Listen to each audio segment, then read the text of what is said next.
Hello friends, I am Dr. Sonu Yadav. Today's topic of discussion is red blood cell structure. Now coming on to the introduction part, the shape of RBC.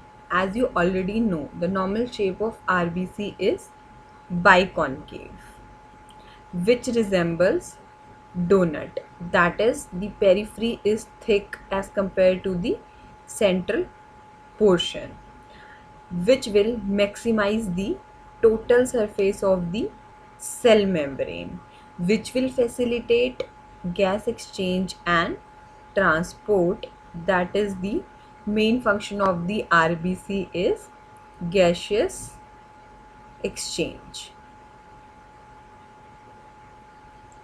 This is the picture showing top view of red blood cell, and this is the cross section view of the red blood cell.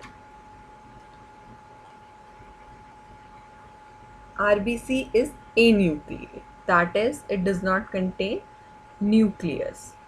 Plus, other cell organelles are also absent. It contains only two major structures, that is, cell membrane and cytoplasm.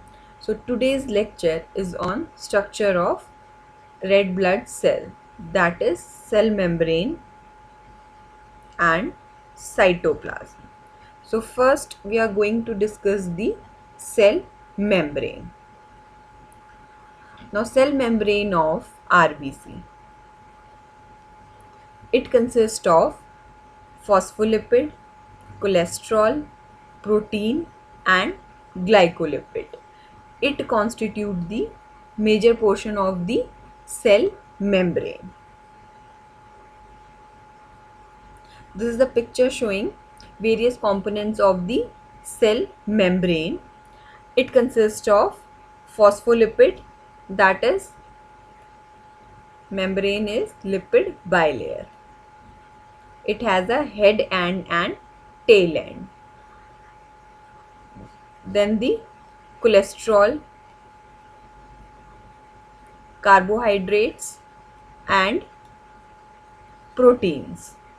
The proteins, they are the major component of the cell membrane, and they are of two types, that is integral membrane protein and peripheral membrane protein.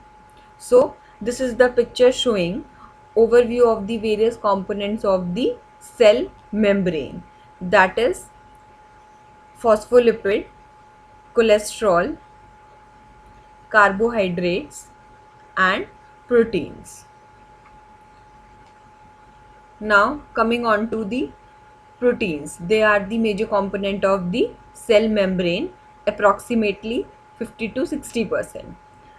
They are of two types, integral membrane proteins and peripheral membrane proteins. Now coming on to the integral membrane protein, they are the most numerous among both the protein. Now integral membrane protein, they are present throughout the entire thickness of the cell membrane or towards the end of the membrane. But remember, they are permanently anchored in the cell membrane. And also all transmembrane proteins, that is, the proteins which are present throughout the thickness of the cell membrane are transmembrane proteins. So all transmembrane proteins are integral membrane proteins, but all integral membrane proteins are not transmembrane, as they can also present towards the end of the membrane and as well as throughout the entire thickness of the membrane. The function is they bind hemoglobin and express the antigens of ABO blood group. This is all about the integral membrane protein. Now coming on to the peripheral membrane protein. They project only into the cytoplasm. They are located on the inner surface. They are temporarily anchored in the cell membrane or attached to the integral membrane proteins. Either they are present into the cytoplasmic end of the membrane or they are attached to the integral membrane proteins, but they are anchored temporarily, whereas the integral membrane protein, they are anchored permanently. Now they form a complex mesh like cytoskeleton network which impart elasticity and strength to the red blood cell so that they can pass through even smallest capillaries without breaking. That's why the shape of RBC is biconcave, so that it can reconcile after passing through the smallest capillaries without breaking. So we have discussed integral membrane proteins and peripheral membrane proteins. They are located in the entire thickness of the cell membrane or towards the end of the cell membrane. They are located towards the cytoplasmic portion or they are attached to the integral membrane proteins. They are permanently anchored in the membrane, they are temporarily anchored in the membrane. The main function of the integral membrane protein is to bind hemoglobin, or they express the antigen of ABO blood group, whereas peripheral membrane protein, they provide the cytoskeleton network, that is the elasticity and strength to the red blood cell. Now this is the picture showing structure of the cell membrane comprising of various proteins, that is integral and peripheral. Now these are the examples of integral membrane protein. These both are transmembrane, that is they are present through the entire thickness of the cell membrane.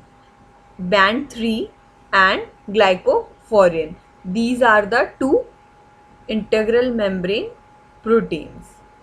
Now coming on to the peripheral membrane protein, they are present, projects into the cytoplasm, that is project towards the cytoplasm. The examples are first spectrin, protein 4.2, ankyrin, protein 4.1 and actin. All these are the examples of peripheral membrane protein. Now we are going to study their function. So coming on to the spectrin, that is this one. It has two intervening chains. The main function of the spectrin is to maintain cytoskeleton structure, that is the biconcave shape. That's why it is known as cytoskeleton protein. It maintains the cytoskeleton network. So it is known as cytoskeleton protein and helps in maintaining the biconcave shape of RBC. This is the important protein. Now actin. It is present in abundant amount in the cell membrane and it helps in protein to protein interactions, that is interaction between various proteins. Now ankyrin. It helps in linkage between bilayer and cytoskeleton, that is band 3 and spectrin. As we can see, ankyrin helps in linkage between band 3 and spectrin. Protein 4.1 This is the major structure protein, help in stabilizing the interaction between actin and spectrin. As you can see, this is protein 4.1. Its help in stabilizing the bond between spectrin and actin.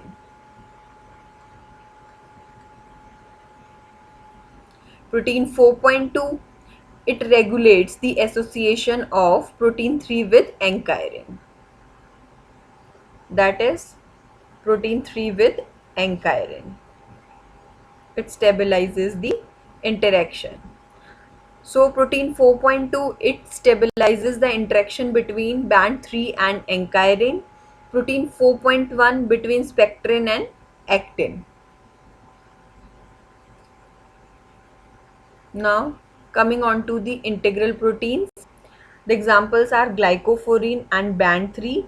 They both are transmembrane proteins. Now coming on to glycophorin, it imparts a negative charge to the cell, reducing interaction with other cells. Band 3 protein, it helps in exchange of various anions, that is bicarbonate for chloride. So it is a anion exchanger. Now coming on to the cytoplasm. Cytoplasm of red blood cell is filled with hemoglobin. Now what is hemoglobin? Hemoglobin is a red pigment and it is synthesized during erythropoiesis at polychromatic normoblast stage. And that's why this is known as polychromatic, because due to production of hemoglobin, the red pigment, the cytoplasm become pinkish and bluish. That is many color. Poly means many color. So cytoplasm will impart pinkish and bluish color, that is shade of pink and shade of blue. So this is the stage at which hemoglobinization starts in red blood cell. It is a protein that reversibly binds and transports oxygen and carbon dioxide. Now this is very important point. Hemoglobin, it is bound to oxygen and this gives RBC its color, that is chrome. When hemoglobin bound to oxygen, it gives RBC its color. So binding of oxygen to the hemoglobin will affect the color of RBC. As we can see, if there is high hemoglobinization, means the hemoglobin is high, that is it is more as compared to the normal, then it will bind more oxygen and impart a dark color to the red blood cell, that is hyperchromic as compared to the normal color of the red blood cell. Now if the hemoglobin is normal as per age, then it will bind normal oxygen level and the color is normochromic. Now if the level of hemoglobin is low, so it will bound to less oxygen and this will give a hypochromic picture to the red blood cell, that is light pinkish or empty. The central pallor will also increase. Now coming on to the normal hemoglobin range for males and females. For male, it is approximately between 13.3 to 16.2 gram per liter. In females, it is between 12 to 15.8 gram per liter. Now coming on to the structure. We are discussing the cytoplasm of red cell membrane. It is filled with hemoglobin.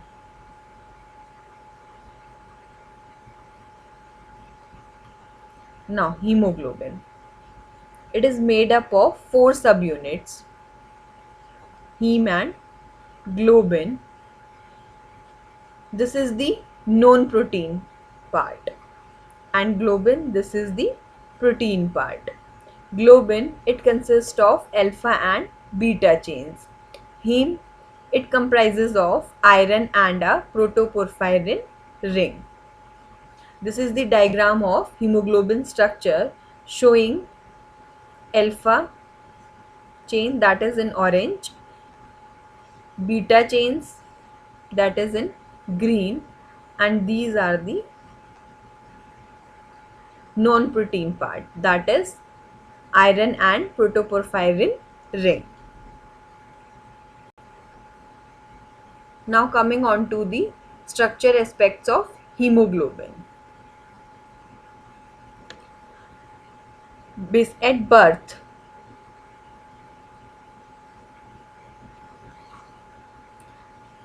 this is the major component of the hemoglobin, that is HbF. HbF is present at birth approximately 70%, and adult hemoglobin is around 30%. But after 1 year of age, this is the major component, and HbF is less than 1% or approximately 1%.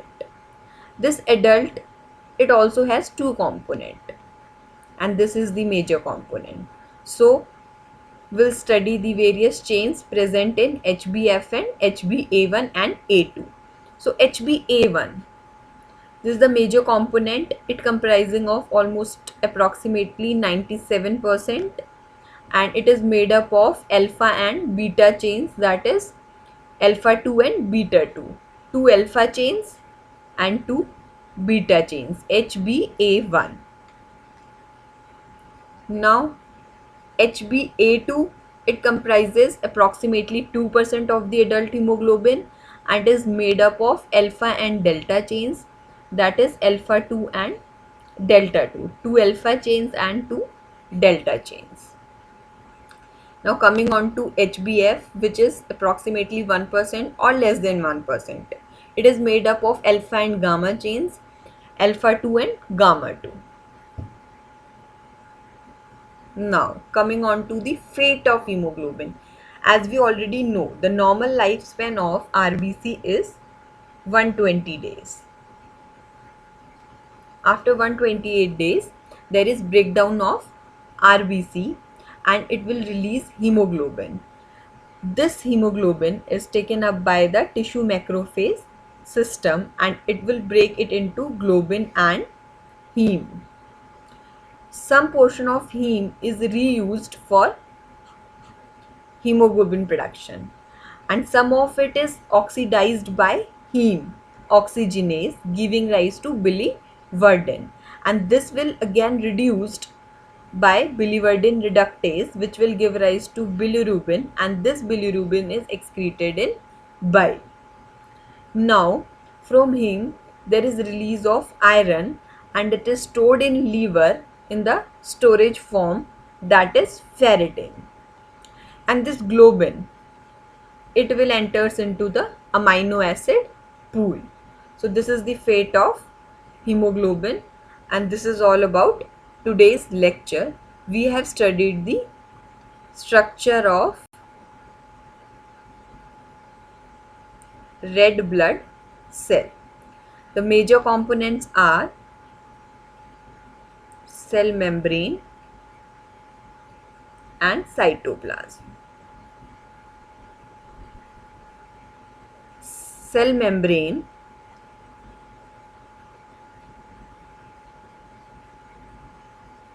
in cell membrane the major portion is covered by, or the major component is protein, approximately 50 to 60%, and there are two cell membrane proteins, that is integral membrane protein and peripheral membrane proteins. Then the example of integral membrane protein is band 3 and glycophorin, and peripheral membrane protein actin, ankyrin, spectrin, protein 4.1 and 4.2. Among all of these, the most important is spectrin because it maintains the cytoskeleton network and cytoplasm. In this, we have studied about hemoglobin because the cytoplasm of RBC is filled with hemoglobin, and this is the red pigment. Then we have discussed the structure of hemoglobin and its various structure aspects. So this is all about today's lecture.